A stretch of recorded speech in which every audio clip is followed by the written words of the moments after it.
नमस्कार, मैं हूं आपके साथ सुनील कुमार शर्मा और आप देख रहे हैं न्यूज जन आवाज। नेपाल में रह रहे सभी भारतीय पूरी तरह सुरक्षित, यह कहना है श्रीमान शेखावत जी का। पर्यटन और दर्शनार्थ के लिए गए लोगों को सुरक्षित लाने की व्यवस्था पूरी तरह सुनिश्चित। जोधपुर से राजस्थान स्टेट हेड चित्रेश बोहरा की ग्राउंड रिपोर्ट। केंद्रीय संस्कृति एवं पर्यटन मंत्री गजेंद्र सिंह शेखावत ने कहा कि नेपाल में रह रहे सभी भारतीय पूरी तरह से सुरक्षित हैं। पर्यटन और दर्शनार्थ की इस दृष्टि से वहां गए लोगों से लगातार संपर्क जारी है और उन्हें सुरक्षित लाने की व्यवस्था पूरी तरह सुनिश्चित की गई है। बुधवार को जोधपुर पहुंचे शेखावत ने एयरपोर्ट पर मीडिया से बातचीत की।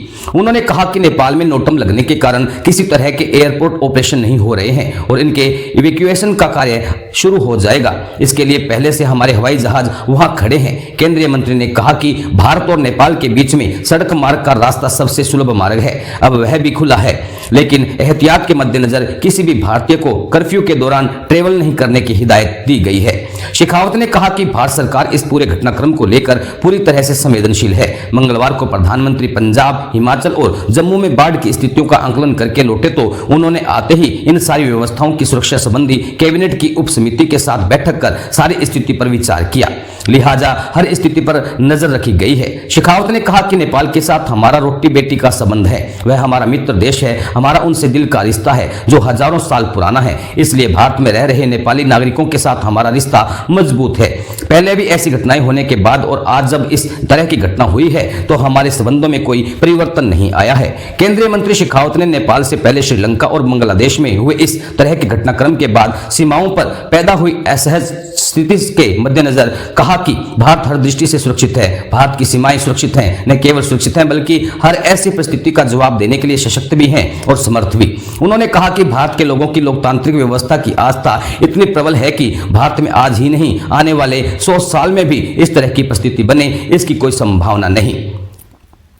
उपराष्ट्रपति चुनाव में वोटिंग को लेकर विपक्ष द्वारा उठाए जा रहे सवाल पर शेखावत ने कहा कि जो लोग कल ईवीएम पर संदेह व्यक्त कर बैलेट को सही बता रहे थे वो लोग अब बैलेट पर संदेह व्यक्त कर रहे हैं। इससे ज्यादा हास्यास्पद और कुछ नहीं हो सकता है। शेखावत ने कहा कि राहुल गांधी और सुदर्शन रेड्डी ने अंतरात्मा की आवाज पर वोट देने का आह्वान किया। जब मैंने कहा था अगर अंतरात्मा की आवाज पर वोट देने का आह्वान किया गया तो निश्चित रूप से सीपी राधाकृष्णन को एनडीए का जितना मत है उससे भी 20-25 वोट अतिरिक्त मिलेंगे। उन्होंने कहा कि अगर कोई अंतरात्मा की आवाज पर वोट करेगा तो भारत के भविष्य को ध्यान में रखते हुए वोट करेगा और वही दुआ सीपी राधाकृष्णन बड़े अंतर से जीते।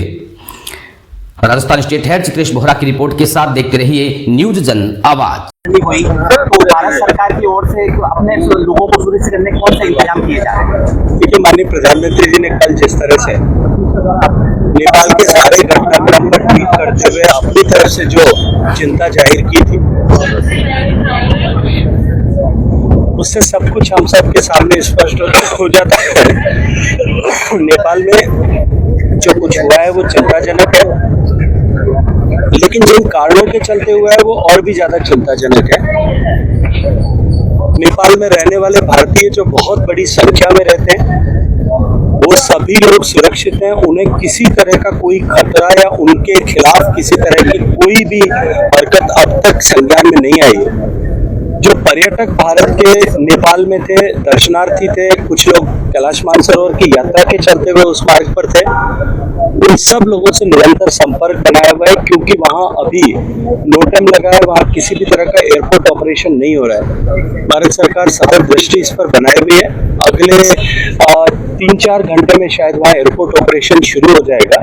वहाँ हमारे हवाई जहाज पहले से खड़े हैं, सारे हवाई यात्री जो लोग पहले से वहां गए हैं उन सब के लिए उन सबको इवैक्यूएट करने की व्यवस्था पहले से वहां सुनिश्चित की गई है। लेकिन भारत और नेपाल के बीच में आवागमन का रोड का साधन जो है वो रास्ता बहुत इफेक्टिव भी है, पॉपुलर भी है, बहुत सामान्य रूप से लोग उपयोग करते हैं। वो रास्ता जो एहतियात हमको बरतना उस एहतियात के साथ वो रास्ता आज भी खुला है, लेकिन अभी भारतीय लोगों को हमने अपेक्षा की है कि वो लोग अभी जिस तरह की स्थिति परिस्थिति वहाँ है, कर्फ्यू लगा हुआ है बहुत सारे शहरों में, नगरों में, उसके चलते हुए वो अभी ट्रैवल ना करें, लेकिन जैसे ही स्थितियां अगले 1 आध दिन में सामान्य हो रेल के रास्ते से वो लोग भारत में आराम से आ सकते हैं। विशेष मीटिंग करने वाले सिर्फ पीएम इसी को लेकर वो मीटिंग ऑलरेडी कल पीएम साहब जब दिल्ली में पंजाब और कश्मीर की यात्रा करके, हिमाचल, पंजाब और जम्मू की यात्रा करके बाढ़ की स्थितियों का आकलन करके लौटे थे, तब आते ही उन्होंने इन सारी व्यवस्थाओं पर सुरक्षा संबंधी कैबिनेट की उप समिति के साथ बैठ करके और सारी व्यवस्थाओं पर विचार किया था, सारी स्थिति परिस्थिति की समीक्षा भी की। सर 80 लाख नेपाली अपने भारत में भी है।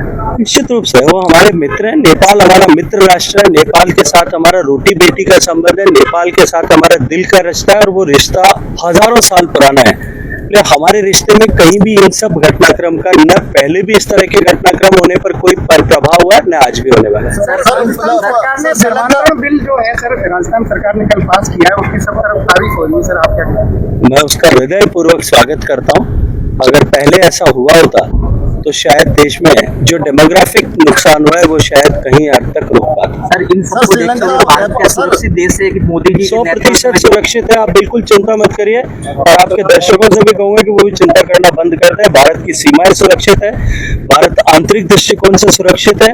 न केवल सुरक्षित है अपितु ऐसी हर परिस्थिति का जवाब देने के लिए सशक्त भी है और समर्थ भी है। सर श्रीलंका, बंगाल और नेपाल सर लगातार जो आसपास के देशों में घटनाक्रम हो रहा है, कहीं ना कहीं देश के लोगों की चिंता बढ़ रही है। कि मैंने कहा, जो मैंने अभी कहा फिर दोहरा देता हूं, भारत की सीमाएं सुरक्षित है।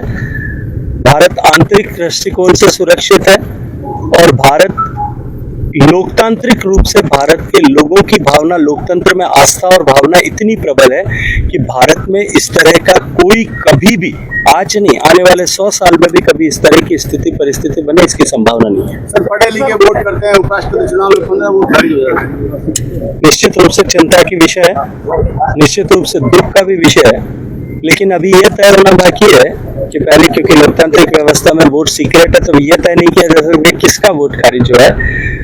लेकिन जिनका भी हुआ है वो निश्चित रूप से हम सब के लिए दुख का विषय। सर जोधपुर एयरपोर्ट उद्घाटन की करीब पहुंच है। चलिए इंतजार करिए, अच्छा होगा।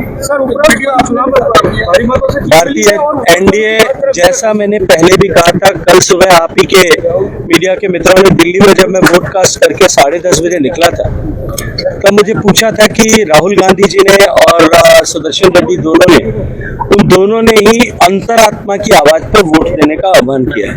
और तब मैंने कहा था कि अगर अंतरात्मा की आवाज पर वोट देने का आह्वान किया गया तो निश्चित रूप से सीपी राधाकृष्णन जी को एनडीए के जितना मत है उससे भी 20, 25, 30 वोट एक्स्ट्रा मिलेंगे, क्योंकि अगर अंतरात्मा की आवाज पर कोई वोट करेगा तो भारत के भविष्य को दृष्टिगत रखते हुए और सीपी राधाकृष्णन जी के व्यक्तित्व को दृष्टिगत रखते हुए हमको जितनी संख्या हमारी है उससे अधिक वोट मिलेगा, और वही हुआ है।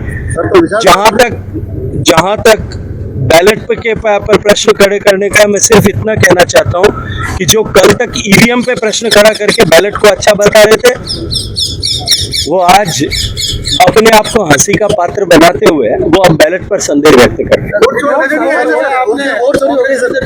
हैं।